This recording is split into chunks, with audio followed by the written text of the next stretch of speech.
Well, we finished 10 episodes of Mental Health Mondays with The Refuge, and I'm Kathy Escobar. I am here with my friend and teammate and partner, Joe Rainey.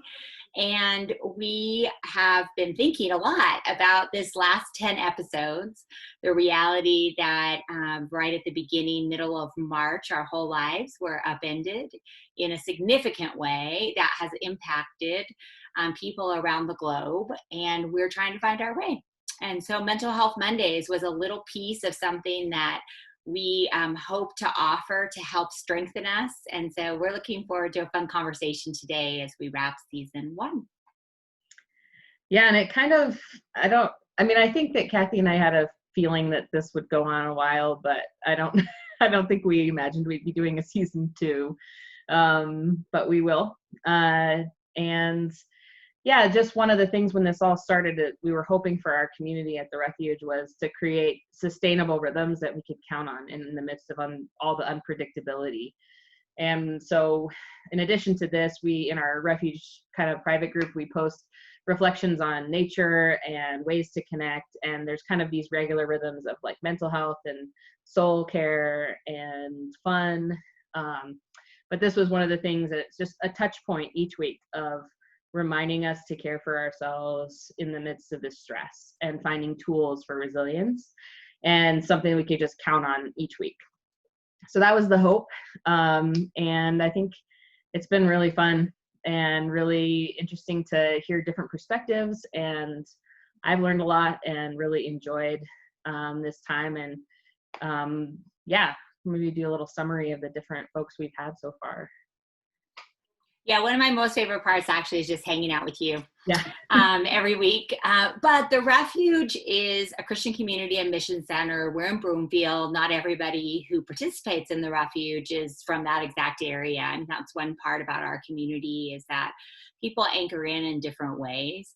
One of the most fun parts to me about the Refuge are just all the friends that we have that we bring in. We like a lot of voices. We like as many different voices and teachers and leaders and passionate people to learn from. And so when we were working on the lineup for this, again, we didn't know how long it would be, but like it wasn't hard because we have so many awesome, wise people who are somehow connected to the Refuge. And I just want to give a big shout out to them that in the middle of everything, Joe and I messaged them, text or email, said, hey, do you want to come do this with us? And they were just like, absolutely, I'm in. And that makes us really happy for sure.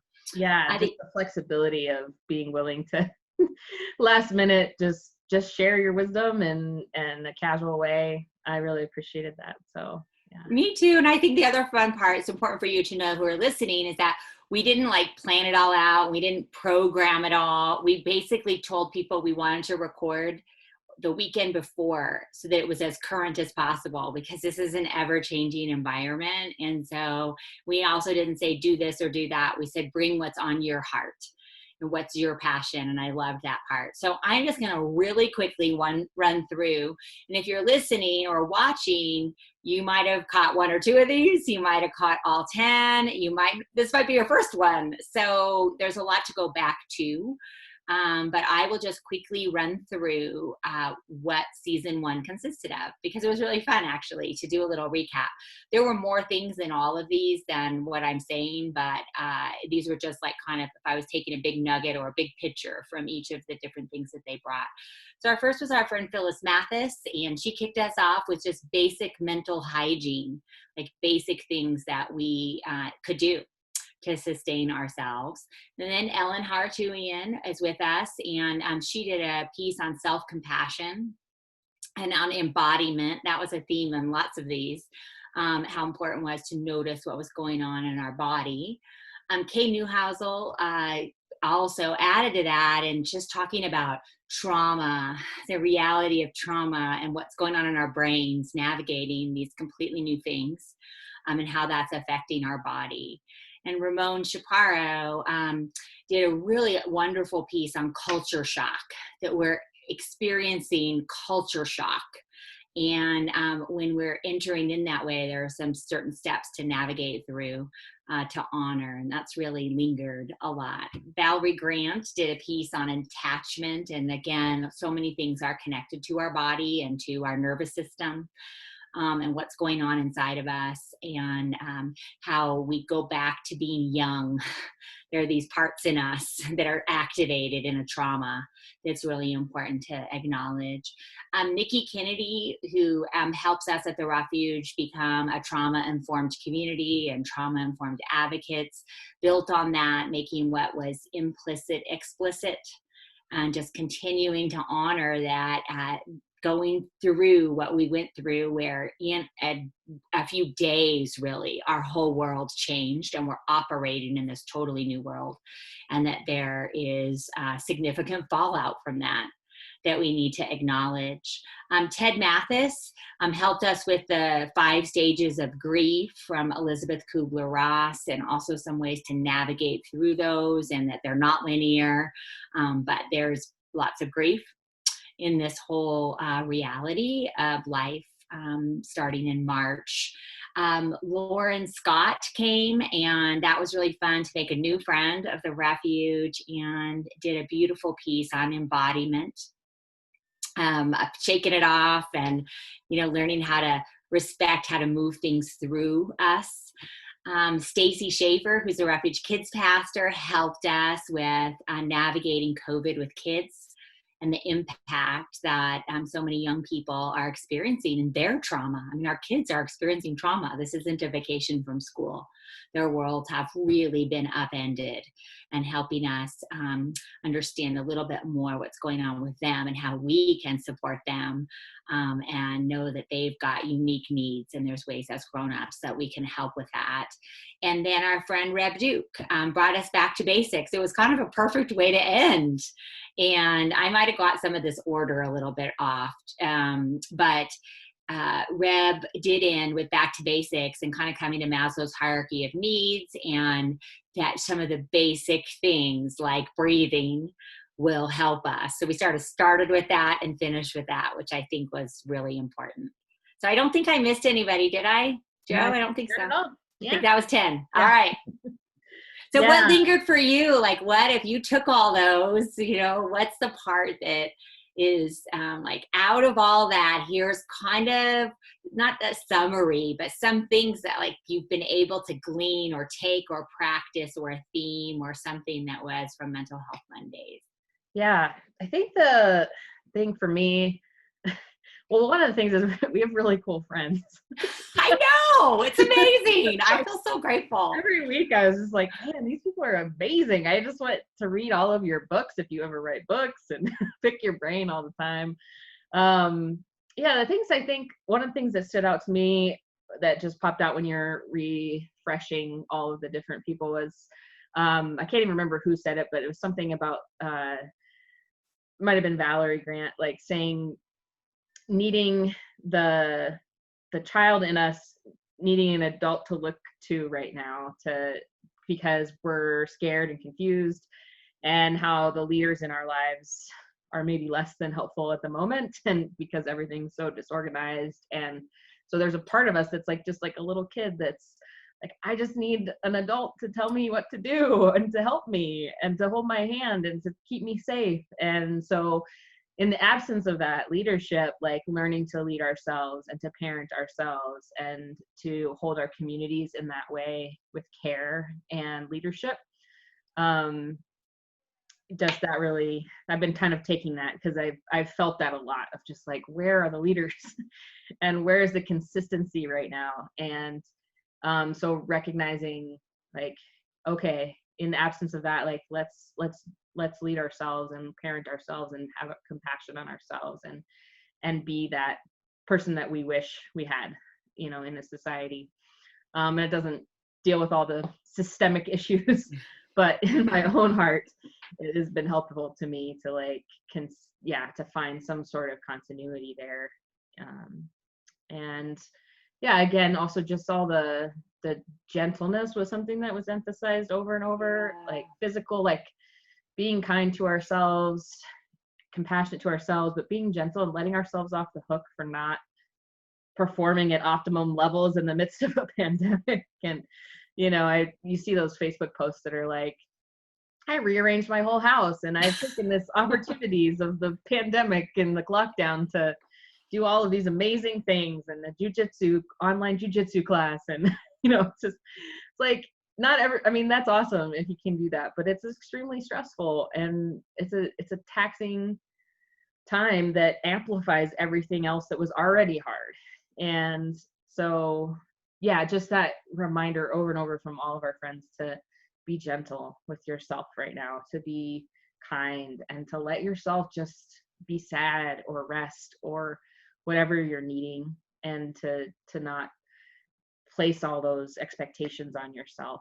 I think, which is probably really hard, especially for parents right now, but to just be kind. So those are kind of my big takeaways, is like kind of the leadership aspect and being my own parent, and then kindness and gentleness, reminding that over and over. How about for you? I love hearing these because it reminds me, I forgot about the leader one, and that, the importance of having anchoring that isn't going to necessarily come from outside of us. So this is why I always love reflecting, and I agree with you. Like the one I had, it's just that self-compassion, for sure. That the theme embedded in all of them was, this is hard. And for different reasons, we're all coming at this with extenuating circumstances.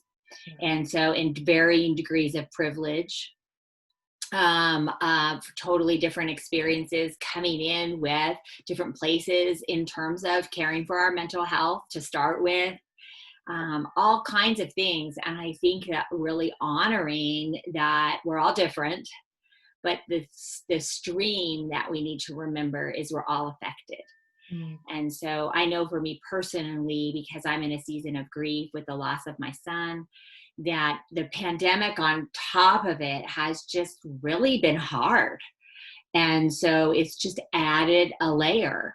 And I feel like that extending circumstance that almost everybody has in some different way is kind of part of our shared piece. I think on our friends, I just really agree with you. We're just so grateful for such awesome people and to help teach us. And that's what we really want to encourage everyone to go back and listen again, or go back to ones that you haven't heard yet, and spend some time kind of re-entering, because in there so much. I think for me, like that big takeaway, when it's all said and done, is do whatever we can each do to take good care of ourselves in the midst, so that we can last. And this is what's so super hard in kind of news cycles and, those cycles of things, is that we want everything to go back to normal. And then there's the next thing and the next thing and the next thing. And I think related to the pandemic, that language has been really hard for me, because there were lots of things in normal that weren't right about our systems. But we're talking about mental health, but the systems have affected my mental health. Yeah. They have. It's been really disorienting and angering, and there's a lot of big feelings that I have about our broken systems. But we can't, this is a forward game. Like, this is forward. What does the future look like? And so a big piece is what tools here can I take into my future? And honestly, it is one day at a time. The basic skill of breathing, every single one of these people who shared somehow touched on breathing. Yeah. That basic thing. And that, which is very painful right now, even in this week, with what happened with George Floyd. And, people could be listening at all different times, which is that thought of breath has been really painful inside. But as a sustenance for us, for our mental health, it is true. Basic breathing is something that helps us sustain. Earlier today, I have a watch that tells me when to breathe here and there. And it was so weird, because sometimes it goes off and I ignore it, but I've been struggling extra And so it went off today, and I stopped in my closet and I just stood there and I just breathed, and it helped me, that basic thing. So almost if I, added it all up, that I would take that out, and I'd also take out, it won't drop out of the sky. Yeah. So it does take intention. All of these things take intention and making some space for it, and not as something that's shamey or like you have to do it because you have to do it, but really because we want to survive and we want to be healthy and we want to be as integrated as we can possibly be. And so making sure that we do make room for some of these really basic things. So that was me, my big, all points down to just a couple. Yeah. Yeah. And I think we kind of said this in the beginning, but, our language was we're buckling in for the long haul. And, I think that's something to, these are tools and skills that we're going to need for a long time because this COVID situation and all of the other crazy systems in our world that are broken are very real all the time. And COVID's going to be here for quite a while. And these new ways of living and interacting with each other and distance from our family and friends. And it's going to be here for a while. And so, and then beyond that, all the other things that are broken. And so, just learning, like what Kathy said, like it's not going to just drop out of the sky. Like we have to be intentional about cultivating these ways of being present and returning to our breath and our bodies. And that's what's going to help sustain. And the other thing I just want to note is that I know I work with people overseas. And so Kathy mentioned this briefly at the beginning, but there's different people engaging with all of this in different ways and from different layers of privilege and socioeconomic stuff. And so not everything in every talk applies to everyone, but just go back and listen. And what one of my favorite phrases is eat the chicken, spit out the bones. And so like, I love that. Just take what touches your heart and what is applicable to you, and then let go of things that maybe just aren't. And so if you're, I work with people who live in slums in India. And so if you're in a slum in India, talking about going for a nature walk might not apply. But there are things that apply to everyone in these talks. And so I would say, just go back and reflect and hold the things and let that nourish you that really are life-giving. And so, any other thoughts? No, I think that there was so much in there. It makes me want to go back, and kind of revisit them. For sure. And the only thing I would just add, we mentioned it several times, is just that if you don't have somebody, a mental health professional in your life right now and need one, we always want to help make that happen. And I worked on that this week for somebody, and it's more accessible than it used to be in a weird way since the pandemic. Mm-hmm. And so some of the barriers are broken down. It's more complicated, but please, we cannot say it enough. It is so helpful to have extra support during this time, whatever that looks like. And so we at the Refuge are really dedicated to helping people find the resources that they need. So don't hesitate to say, I need to find somebody, and we can decide on those rhythms. They don't have to be every week. It's up to us. But sometimes it's really nice to have just that extra true professional care. We're not professionals.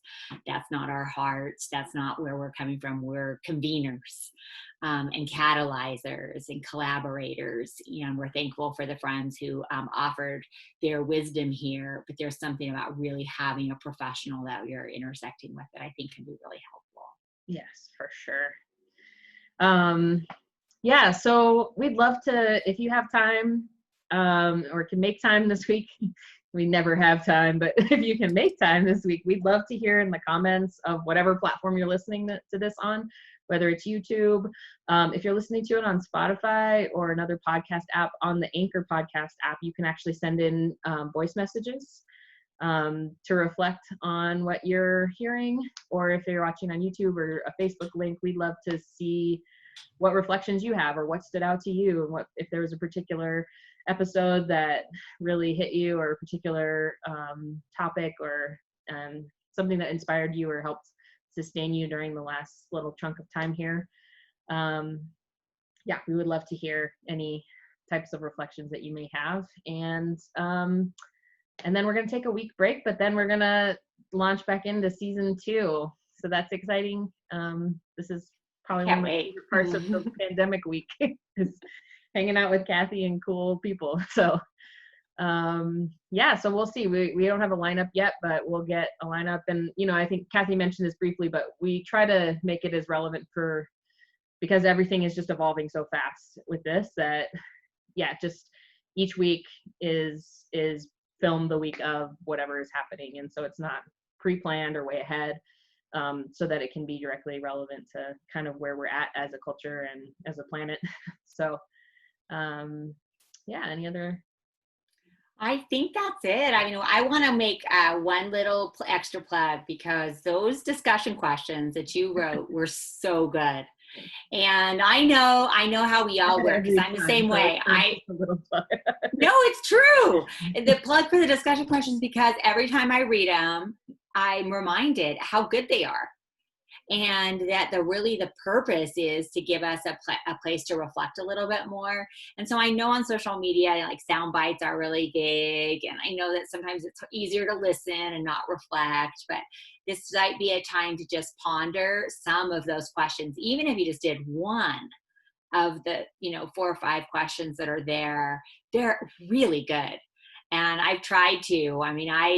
Definitely, I get how hard it is. I can't say that I did them all, but I definitely, when I would read them and think about them, I could pull out something that helped my soul kind of capture a little bit more what was shared. So thank you for those. I really, really appreciate that. Well, I've said it in the other episodes, but I want to re-emphasize this. We have so much content right now coming at us and screens. We always do, but it's like extra right now because everyone's stuck at home. And so, and everyone's wanting to offer all of these amazing things for free online. So there's like yoga classes, and there's like, yeah, everything ever, meditations and church services and everything. So, but there aren't a lot of ways to like ingest it and digest it and talk about it. And so if you could even just grab one episode of the last season and just take time to like go through the questions yourself or talk through it with a friend, like just to really ingest what you're and digest what you're taking in and what's kind of coming at you. I think that was the hope with the questions. And so I hope that can be a resource for you. Yeah, they're excellent. So as we end, here's what we look forward to hearing from you. Please share as we wrap this up. Even if you don't normally, we really would love to hear what your kernel is, what your takeaway is. And I think it was Ramon who said it. And I know my therapist has told me this as well, that humans are made for this. We're made for adversity and resilience, and that we have it in us to do. And it's hard. It's hard to access, but it's in us. And so I just want to end with, we need to be celebrating that we are still here. Yeah. And that we have made it through 10, 11 weeks, 12 weeks, I think. I don't know the exact math here, but it's, a long time. Yeah. Through a really significant tectonic plate shift in society and in a lot of our the ways that we move in the world. And so, oh my goodness, that is one to say, well done, we did it. And I know so many, like, the self-critique's already going, oh my gosh, I haven't done this, and I have done this, I've been a wreck, and all these things that are so easy to flog ourselves with. And I think it's really important to really go, oh my goodness, we did it. And honor that part. And I'm trying to do that for myself. And I really want that for all of us, is to just celebrate that we are still here and we're doing the best we can with what we have. We're going to have better days and worse days. And we are going to do something really important over this season, is we're going to keep taking one next step, one next day, one next breath, one next tool, one next doing what we need to do to my hope is always for sure survive, but also find ways. Thrive is not a word I would use. That's not a word I would use right now, but I think that there is a strengthening in our survival and a resilience that can be developed in all of us as we keep moving through. And then we just together just want to just hold and say how hard it is. And are so many different circumstances, so many different ways that we're having to navigate this. And so it's all so hard, and our hearts are with you. That's why we created this, because we were with you. And we're trying to do all these things too. I mean, we have every time we talk, we're like, so how are you doing today? You know, we're suffering in our own unique ways, and we're surviving in our own unique ways. And no matter our money, job, life, reality, head, heart, not any of it, we all are having to do what we can do in this season. And so that's our shared humanity. And I'm grateful to be sharing it with all of you. I was thinking, I can't remember who said it, but something about like, let it be okay when you're okay. I can't remember one of our people said that. And so just like holding both of those things, like what Kathy's saying, just holding like, this sucks, this is horrible and hard, but also the moments like, I made it through. And like, we can hold both of those contradictory ideas at the same time. And I think that's where a lot of healing starts, is when we're able to hold those paradoxes gently. So yeah, love it. Well, Mental Health Mondays with the Refuge. We're glad that you're here. Look forward to hearing from you. And then we'll see you for whatever season 2 and the flow kind of being adjusted in the world, and the anxiety that will continue to bring up in us, and fear and unknown, and then taking some of what we learned and moving it into our future. So look forward to what's ahead. All right.